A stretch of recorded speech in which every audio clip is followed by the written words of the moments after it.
Welcome to the Ages of Rock podcast with your hosts Bill Algie, Dennis Talbot, and Alan Tate. We are three guys who have one thing in common, a love of rock and roll. Our goal is to talk about all things rock.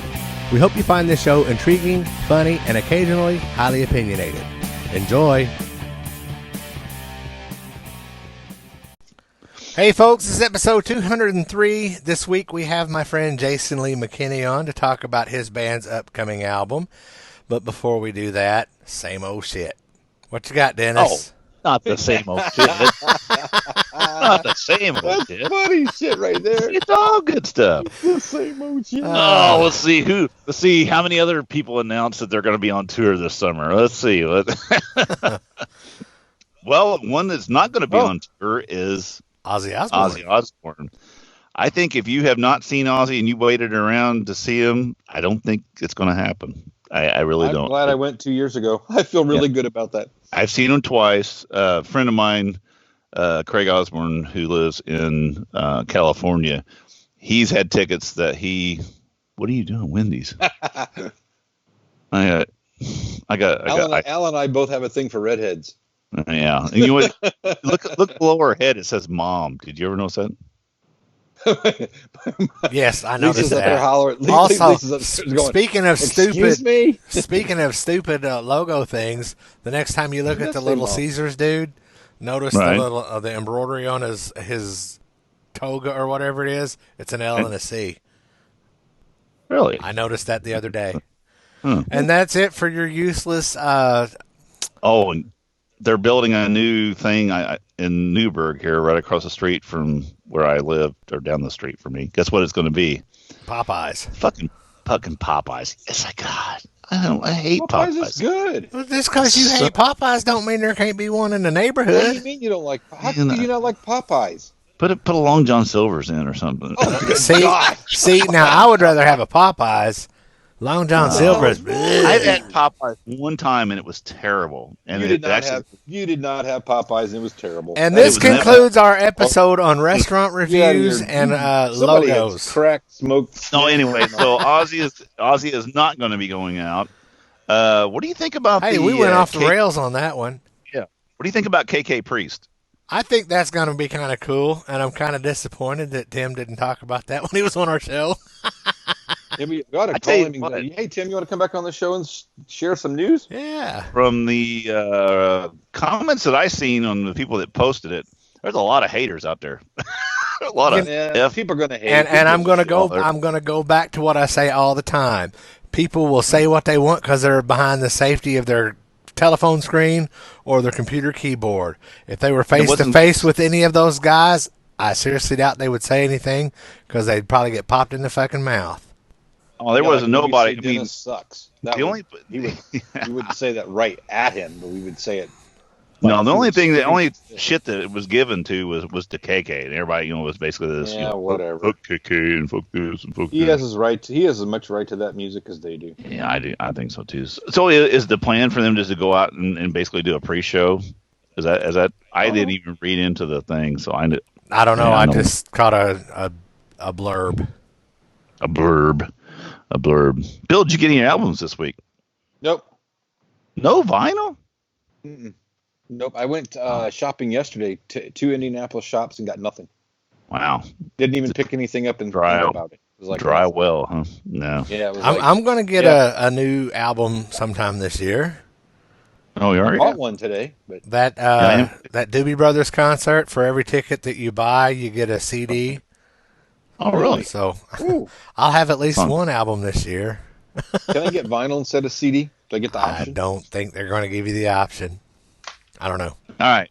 Well, I grabbed 5, and I got a little Elton John's Greatest Hits #2. I've been wanting that one. I had one. I think I like that one more than I like his first one. And what I like on it best of all is Pinball Wizard and Lucy in the Sky. I think he knocked those remakes out of the park. Right. Well, sorry seems to be the hardest word. Don't go breaking my heart. Somebody saved my life tonight. Philadelphia Freedom, buddy. That's my a favorite great Elton song. That is. So anyway, it's at Levon's on there. That's a good record. Philadelphia Freedom. I picked this one up, and I haven't listened to the actual album, but I was messing around out in the garage. I was smoking a turkey on Sunday. Can I guess what He it was is? going to say smoking a turd. No, smoking a turkey.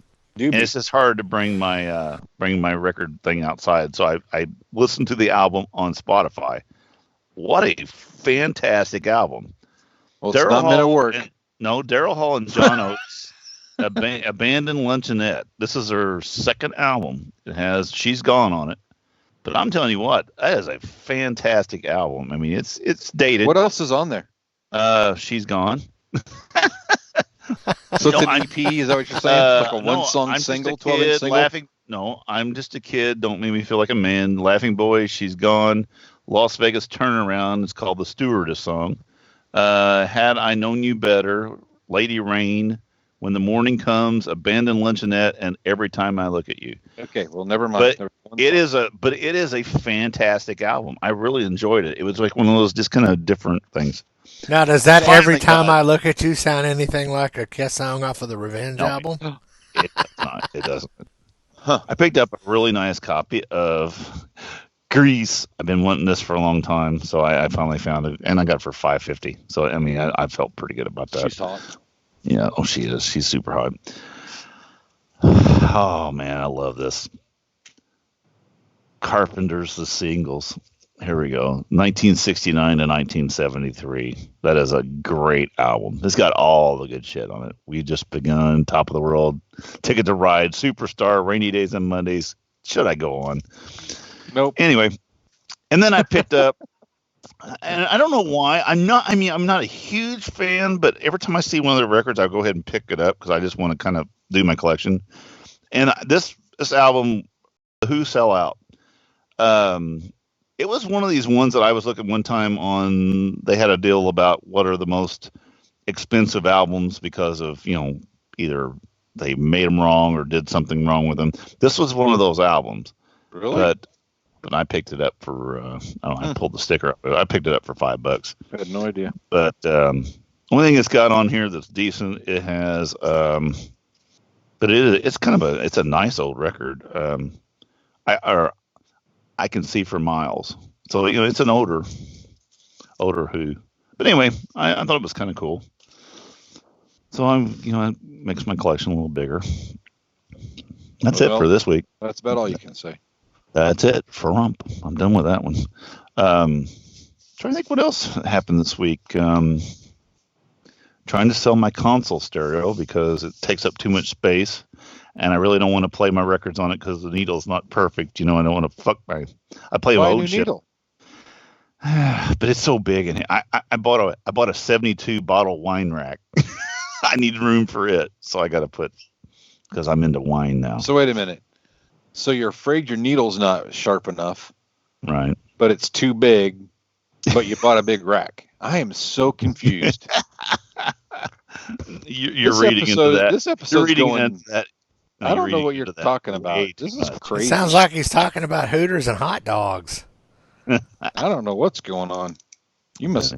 Something's I'm trying to think happened of here. something else musically wise that I thought was cool, and I can't remember what it was. What is it? I heard that Rat. Who else was going out with them? It's another four. Got everybody. Rat. No, it was Tom Kiefer. Rat, Tom Kiefer. Shit. Oh, Don't Slaughter. start that. Why'd you start that? Slaughter and somebody else. But yeah, I think that it's just like everybody's like, "Have you got a tour yet?" No, we need to get a tour together. Hop on the bus. It's going to be Let's a go. great summer. Jason Lee McKinney, people. All right, I'm recording now, so anything you say can and will be held against you in a court of public opinion. You mean the most judgmental court of all? Exactly. Oh, the news media. We'll send it right to the news media. That'll get They're some always shit. fair and balanced. Always fair and balanced. So right. speaking of fair and balanced, we've got my good friend Jason Lee McKinney here. And the Jason Lee McKinney Band has a new album coming out in a couple of days, and he's going to tell you all about it. And we have him on the phone, by the way. I'm currently driving down the road, I-40. And he doesn't think he's talented enough to drive down the road and do Skype video. That's a little shocking. I could do that, but then we'd take the show all the way to the fiery crash to death. Just think what that would do for our numbers. No, Yeah. I'm kidding. Finally, we get 50 viewers. So anyway, Jason, talk about your new album. Well, it's an album of sound waves and syllables put together in the English form that we hope people are entertained by. No, it's our 8th album. We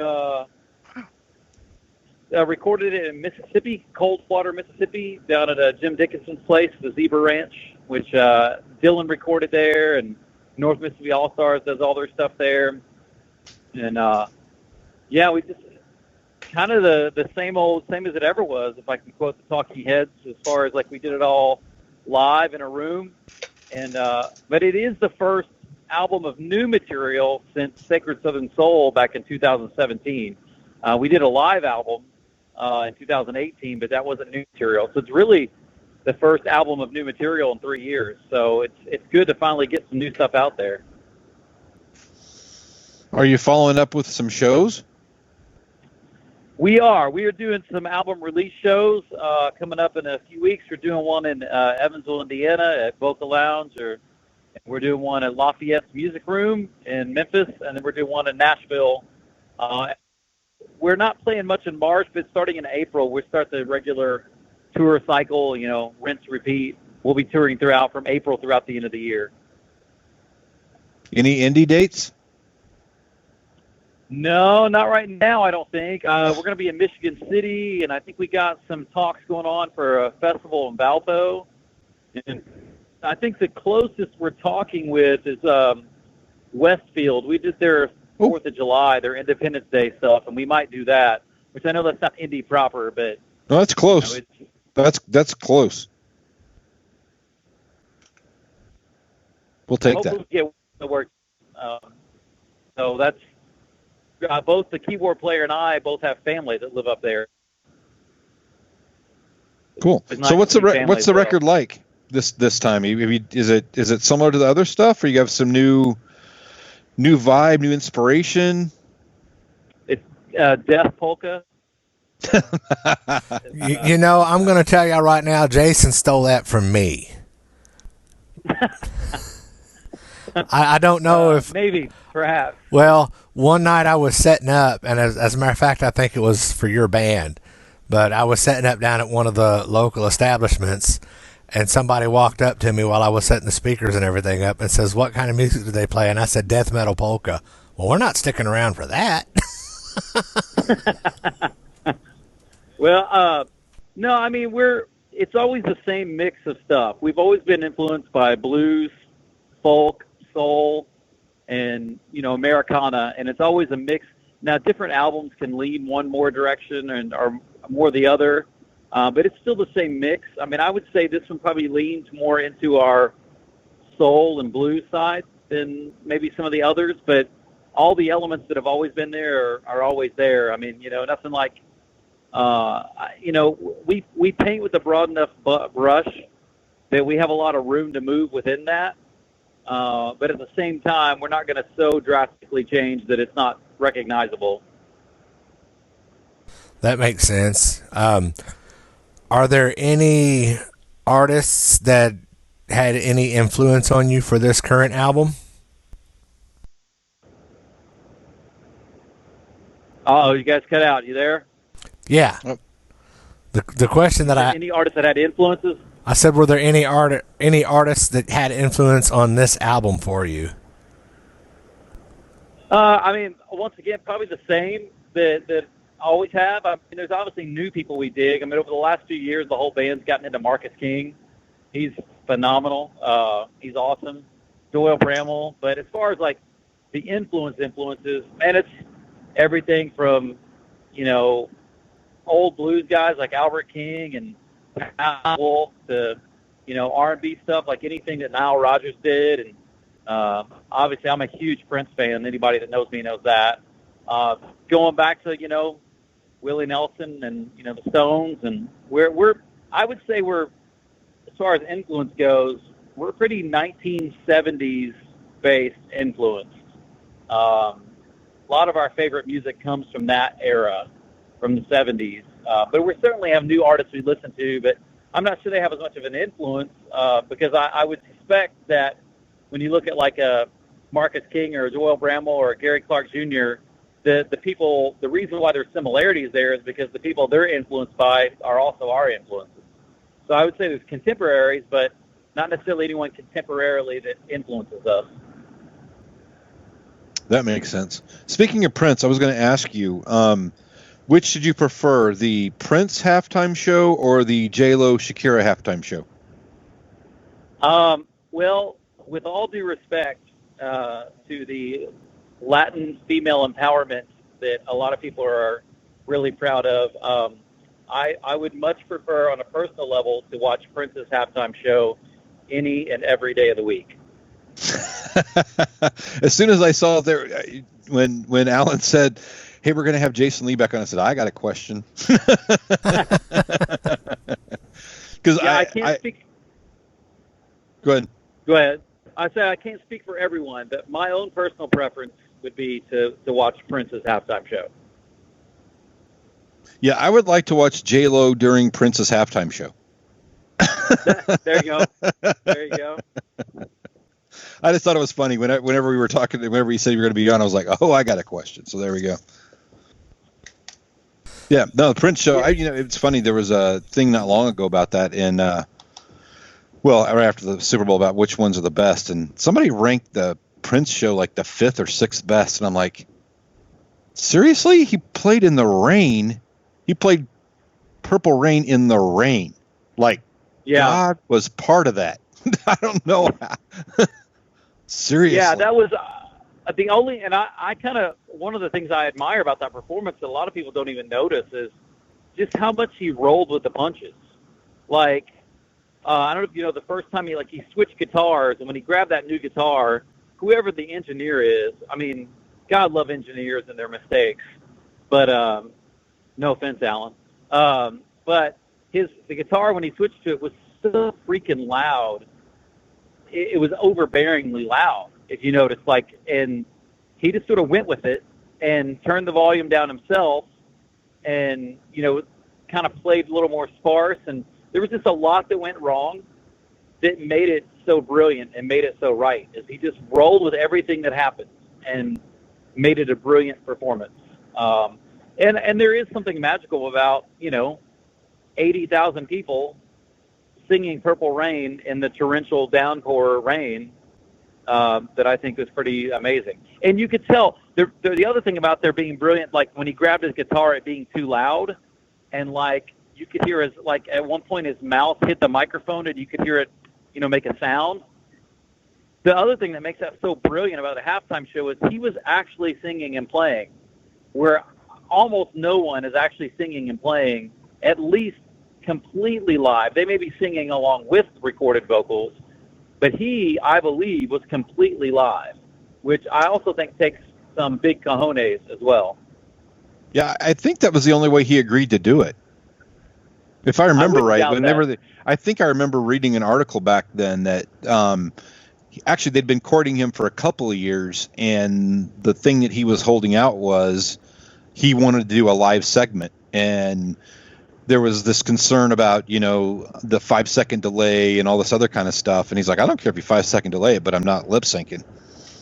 Right. I'm playing my stuff. So I did read that back whenever that all happened. But yeah, cool stuff. Anyway, sorry, we got off track there a little bit, but I know you're a big Prince fan. Well, we're going to stay off track a little bit while we're talking about Prince. Did you guys see Prince's performance during the George Harrison tribute? I believe it was George Harrison. When he showed Tom Petty and everyone who the real rock star was. Right, with that monster guitar solo. Yeah, I love that he just flipped the pick, threw the guitar up, and just walked off. Yeah, like the song was still going, just turned around and walked off. Like, my work here is done. Yep. Yeah, to me, I just rewatched Purple Rain last night, honestly. And I will say, musically, that holds up every bit. It could come out today, and musically it holds up. The acting is horrendous in that movie. It's really bad. So, I mean, as talented as he was, he couldn't do everything. But, still nostalgically, I mean, that movie is why I became a musician. I was like, oh, I want to do that, kind of how, like, when Alan heard The Elder, that's when he decided he wanted to be a musician, like Kiss. Bingo. Yeah. I mean, everyone agrees that's Kiss's greatest album. Especially Bill. Not a chance. Not a chance.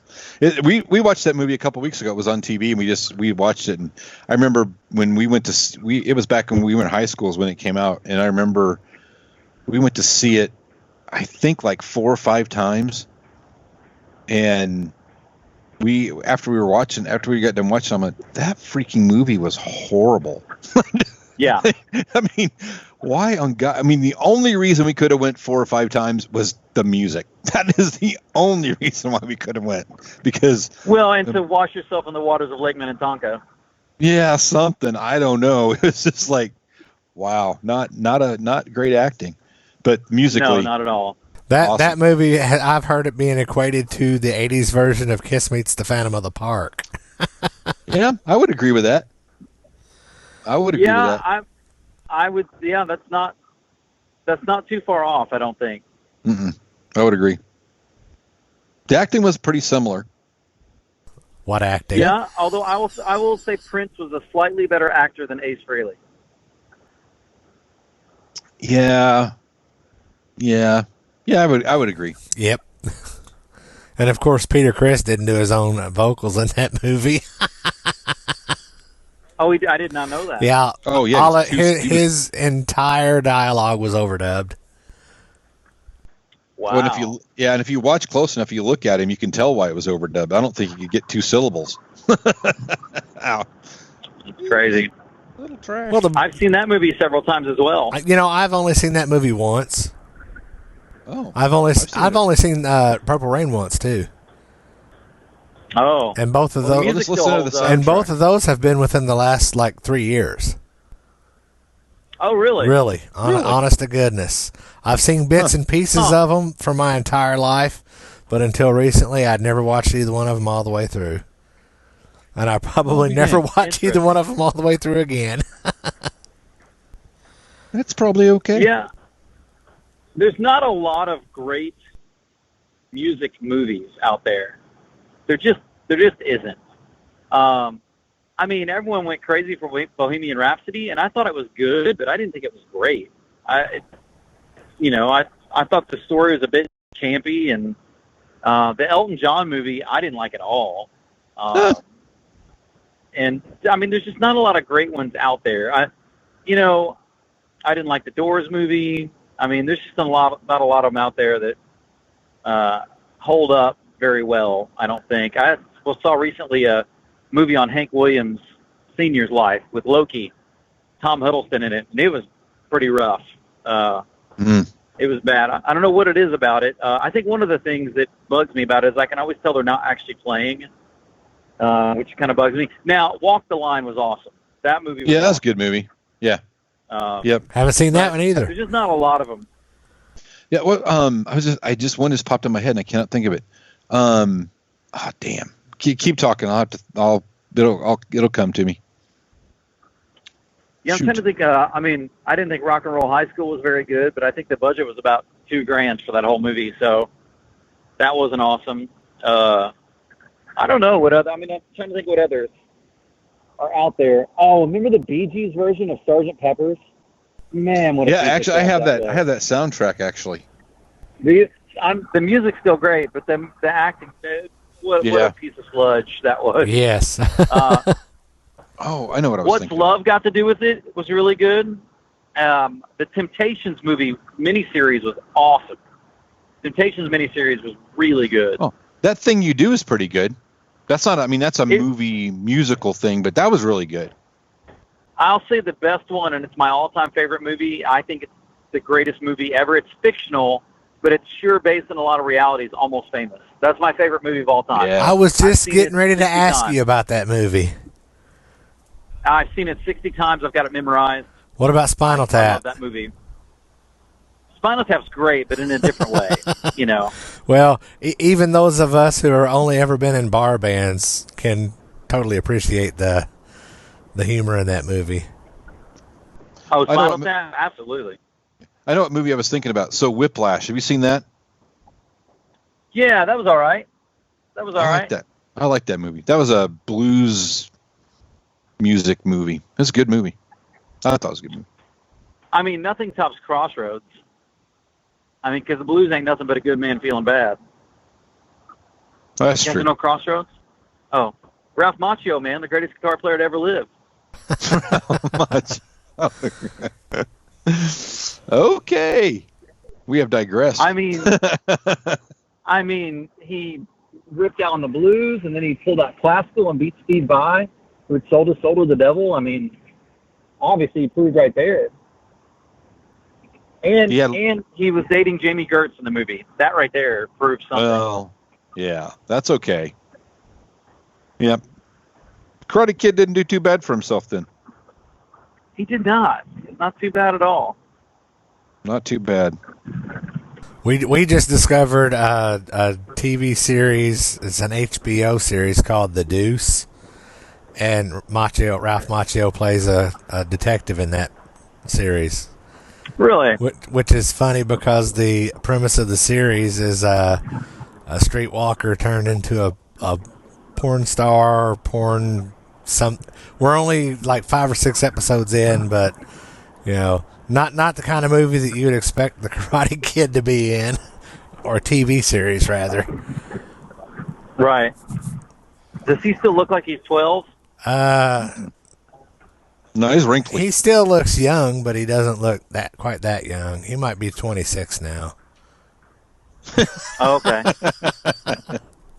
About time. I mean, you think about that. Karate Kid, though, is one of the greatest sports movies ever. I mean, we were making fun of music movies, but sports movies have certainly never struck out. I mean, you think about all the great ones, you know, Air Bud and Angels in the Outfield, The Fish That Saved Pittsburgh. I mean, all the greatest sports Ace movies. Ventura. Ace Ventura, yes. Basketball. I mean, all the classics, you know. Space Jam. Well, I have to admit, my 6-year-old loves Space Jam. He loves him some Space Jam. That's funny. So, besides terrible movies, what musically have you been listening to lately? Well, I don't listen to movies as much as listen to music as much as I'm pour through podcasts and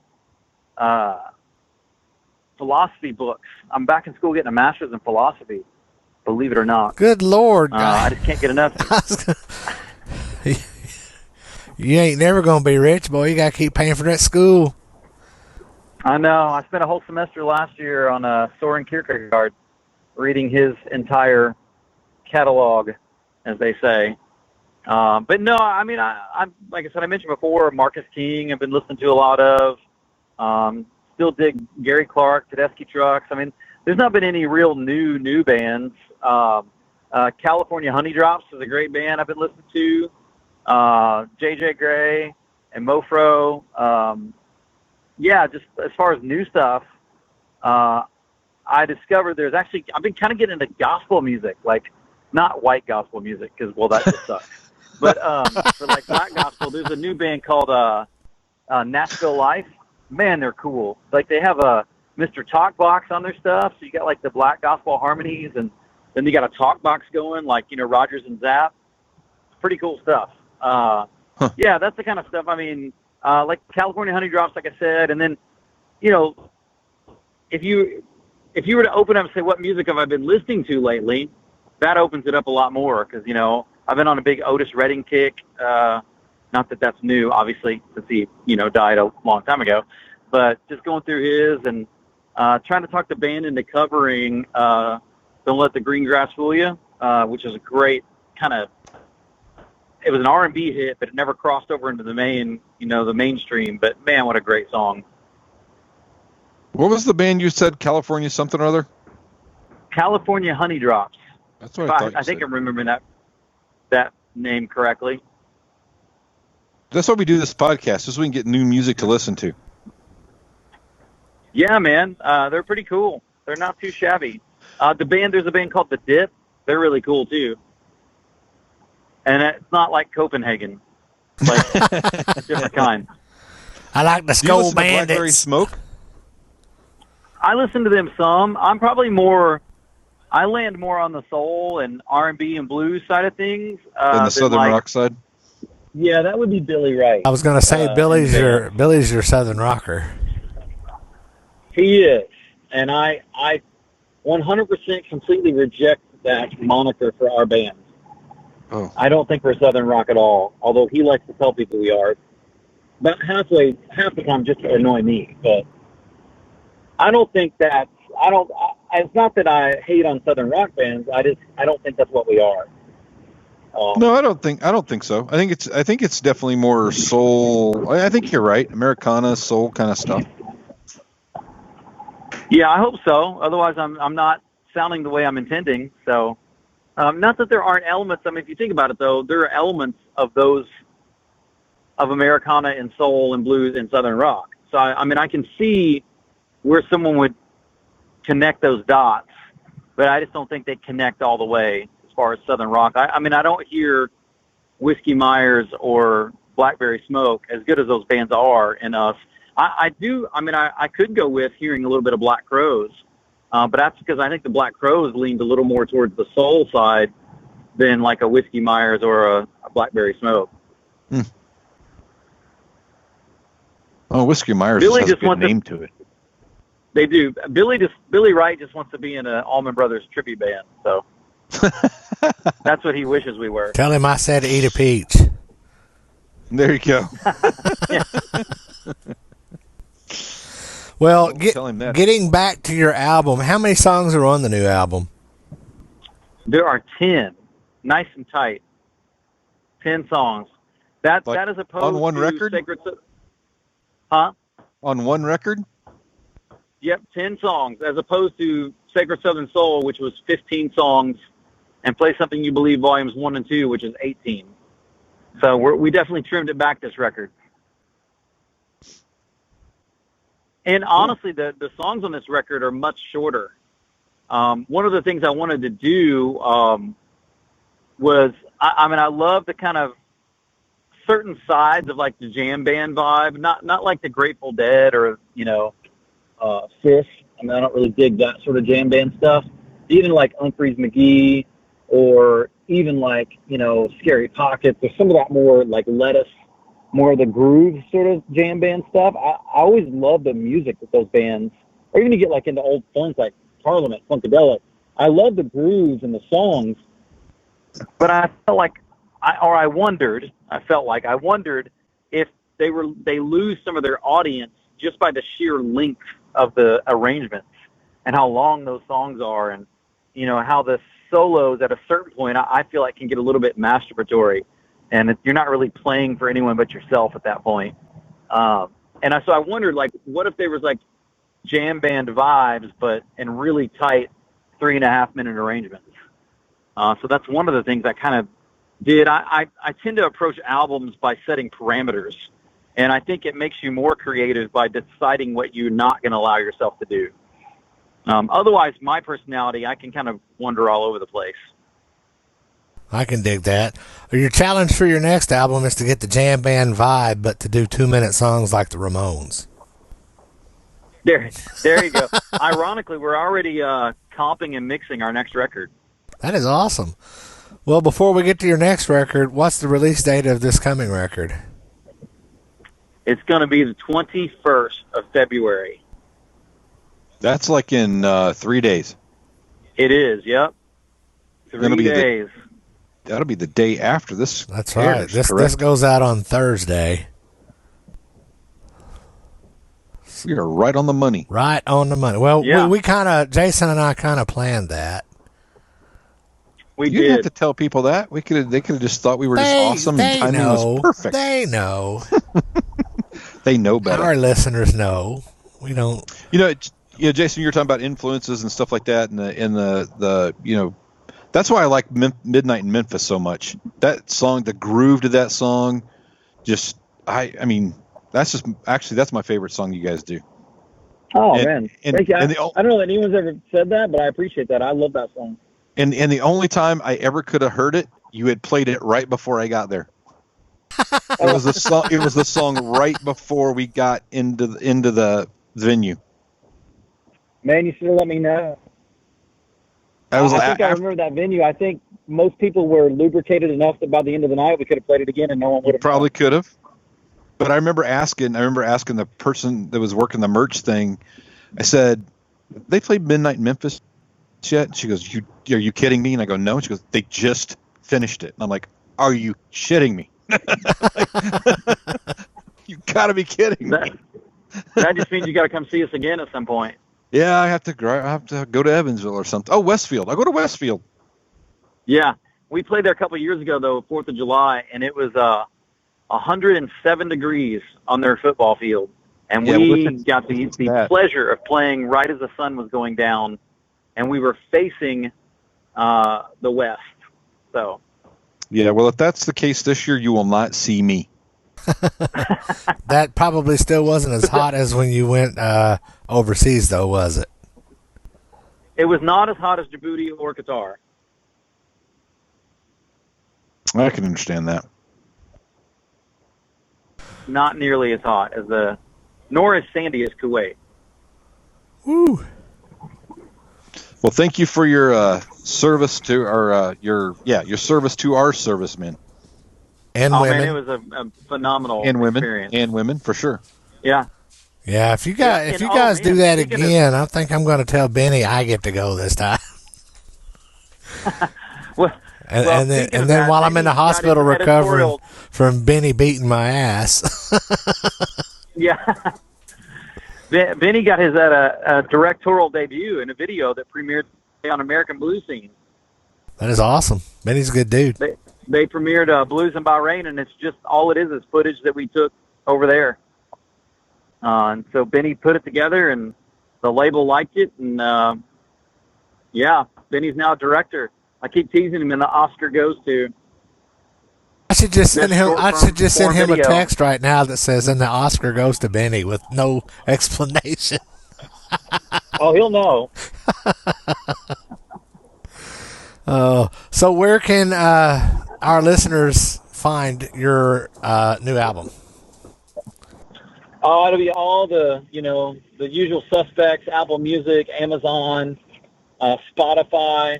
If you want to get vinyl, it'll be out at some stores, or you can come to the merch table and buy some vinyl. I just ordered today a banner. We are no longer carrying CDs. Doesn't make any financial sense. So I created this banner with QR codes because we will get people doing things like, hey, what album is Midnight in Memphis on? And the banner just points like, oh, hover your phone right over that album right there, and it'll take you right to it. That's pretty cool. We are carrying vinyl. Yeah, I thought so. We just don't sell enough CDs anymore for it to matter. But we are going to carry vinyl, and I'm super excited about that. Vinyl, of course, sounds better, and there's, the aestheticness of it, just the how the artwork is bigger, and we get to feel and touch the album, and I think there's something to that as well as the sound. And one of the big changes is this album's on Bonfire Music Group, so we did sign a deal. So it's going to be the first one of our albums where we decided to partner up with a label. Not really the first time we could have done that, but the first time we have done that. Just found a label that we believed in and supported us, and they've supported us great. And to be honest, we kind of got tired of trying to do everything on our own. So we finally caved in. It's like we were the committed bachelor that finally got tired of doing his own laundry. Fell in love and decided to form a union, a sacred union with a spouse. That's what I meant to say. Yeah, there you go. There you go. So, trying to save it. That is awesome. All right, what's your website, Jason? It is www.jasonleemckinneyband.com. And we're on all the socials. We're on Facebook and Instagram. We're on Friendster. We're on MySpace. I'm even friends with Tom on MySpace, which I feel pretty lucky about that, to be quite honest. I mean, not everyone gets to be friends with Tom. And, if you have any trouble finding things, just go on your computer and go to the search engine Ask Jeeves, and you put in Jason Lee McKinney Band, and in about 4 or 5 minutes, we'll come up. 4 or 5 minutes. All right, man. Well, we know you're traveling down I-40, so we will let you get back to traveling and paying attention to the road instead of us. We appreciate your time. No worries, man. We appreciate your time, and we'll get this out, and I'll send it to you as soon as it goes live. Sounds great. Appreciate you guys having me. All right, folks. Later, man. Folks, check us out on agesofrock.com. Find our social media, Stitcher Radio, and all of that good stuff. Till next time, peace out.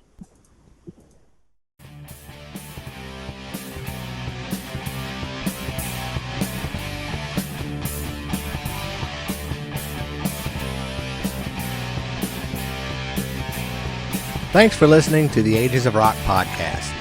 If you haven't done so already, be sure to subscribe to our YouTube channel, like us on Facebook, and most importantly, tell all your friends.